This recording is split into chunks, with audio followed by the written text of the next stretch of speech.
Have sex, excel. Put my hands against, put my best, put my 10, or put my spend. Have sex, excel. Aftermath fully crack show. Vola. Tingani tandi best show. Vola. Tandi tashi tandi hair show. Vola.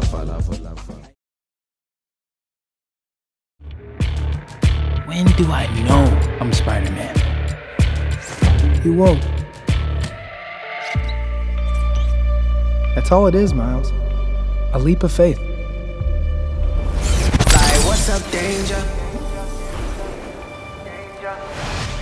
Like, what's up, danger? When you adapt something into a movie, you need to hire the right people for the job. It is up to the producer to decide who is going to direct it and who is going to write the movie, which is why it's very important to have ambition for such a project, and to understand the source material as well. Today I'm going to talk about the film producer and businessman, Avi Arad, who is known for adapting such Marvel characters into movies and TV shows, mostly animation, and for being the head of the toy company, Toy Biz.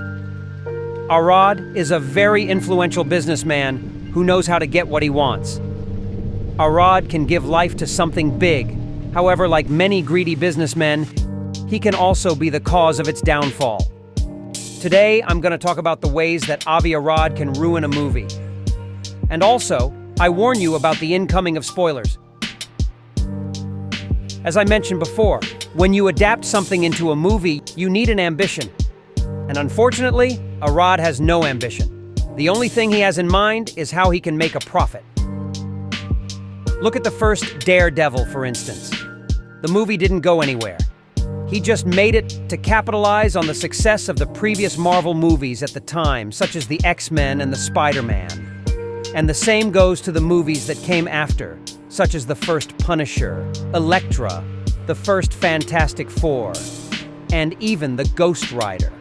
Although I gotta admit, the movie was a guilty pleasure. But still, I hate to see such a potential being wasted like that. And all for the sake of toy sales. And that's why he makes these movies the way he does, just to sell toys. And it's not only Marvel movies. He is also responsible for the failure of the Ghost in the Shell, as well as Borderlands and Uncharted. I mean, just by seeing his name on the credits is enough reason for a movie to fail. But of course there are exceptions. As I mentioned before, Arad is a very influential businessman. When the first Marvel projects came to life in the 90s, he was responsible for financing these projects. And that's all he can do.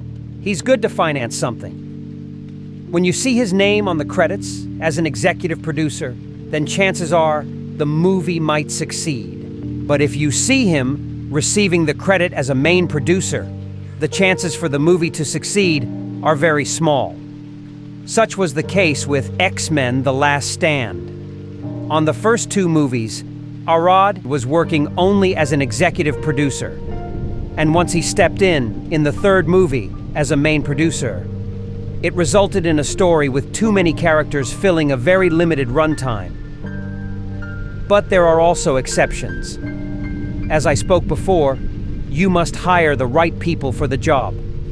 And while Arad can secure the finances of a movie, he cannot produce it. He needs someone else to work with him as a producer. That's why the first Iron Man became what we know and love, because Kevin Feige was there.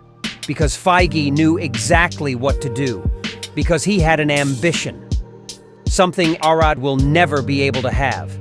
And the same thing goes to The Incredible Hulk. At least until Disney came along and told him to tone down. Him? Jesus, that's him. It's Blade. It's the Daywalker.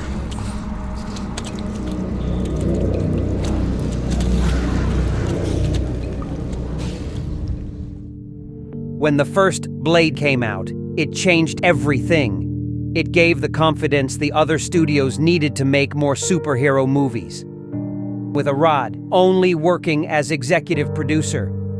And after seeing how much money the first Spider-Man made, that Arad has decided to step in the sequel as a main producer.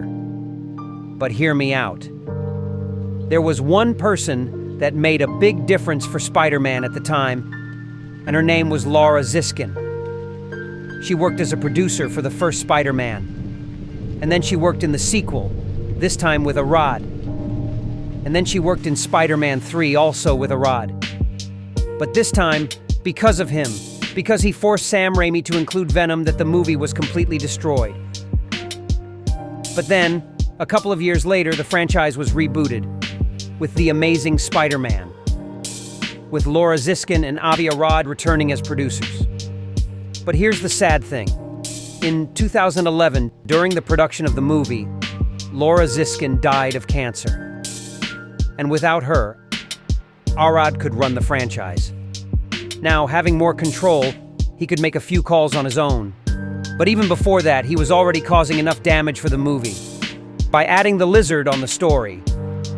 But don't get me wrong, I think the character was really well developed, and very convincing too, considering all the CGI involved. But still, it was a really bad decision, considering the movie wanted to make a Batman Begins approach, with a grittier and more grounded tone. And by adding the lizard, this approach was completely tossed away. I mean, I love how Mark Webb handled the movie, using as much practical effects as he could. So much that it made the feeling of being Spider-Man look more real, something that have been missing a lot in the MCU. But again, adding a completely surrealistic villain goes against everything the movie was trying to do. And not to mention the whole story arc involving Peter's parents that was completely shoehorned, because they wanted to retell the origin story by killing Uncle Ben again, and then introduce the lizard, and the movie basically went nowhere. But then they decided to bring back the whole mystery behind Peter's parents on the post-credit scene for the sake of sequel baiting. I mean, it could have been a lot better if the whole story was about Peter's parents. Although it was cool to have Peter chasing down the guy who killed Uncle Ben. But then it was overshadowed by the whole lizard story. It was one story that was overshadowed by another story that was overshadowed by another story. And because of all these twists and turns, the movie went nowhere. And then came The Amazing Spider-Man 2. This time, without Lauren Ziskin. This time, Avi Arad was completely in charge of the movie. He could do basically whatever he wanted, even if that meant making same mistakes he made with Spider-Man 3. I mean, he had no idea what he was doing, as evident by the countless deleted scenes that could have made a big difference. He was just trying to replicate the MCU formula by trying to extend the universe, by teasing more sequels and spin-offs. But in the end, they never came. Once again, the movie went nowhere. And the marketing was very misleading. It basically lied to us. First, there was the Rhino, who was marketed as one of the main villains, but he was only introduced in the end. And then, the trailer tried to tell us that the story was going to be about Peter's parents, that secrets would be revealed. But almost nothing was revealed. The movie was so overloaded of subplots that they overshadowed what was supposed to be the main plot. Once again, letting that to be concluded only in the sequel. But once again, I want to highlight Mark Webb's approach.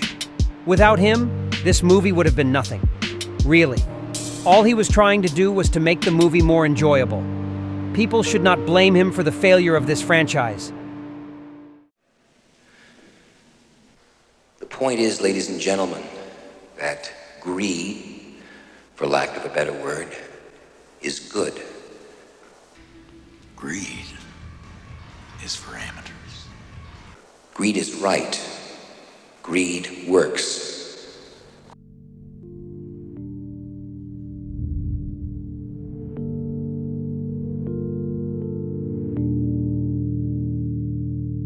When the first Venom was announced, I was already skeptical, mostly for seeing that Arad was also involved, and for knowing that Sony wanted to try again with another cinematic universe. And even though the movie had some entertainment value, it was severely held back by the limitations of the PG-13 rating, and wasted any potential with a thin story inconsistent tone, and empty promises. And then came Let There Be Carnage, which chooses to underestimate the audience even more by delivering a limited story, juvenile tone, and more empty promises. They even abandoned their original plan of making a contained cinematic universe in order to use the multiverse to exploit the MCU. But it was Morbius that really took a toll on them, caused by its misleading marketing, cheap writing, and even more empty promises. But Into the Spider-Verse, on the other hand, was made under different conditions, because Phil Lord and Chris Miller had real passion for the project. So much that they gave us something completely new and unique.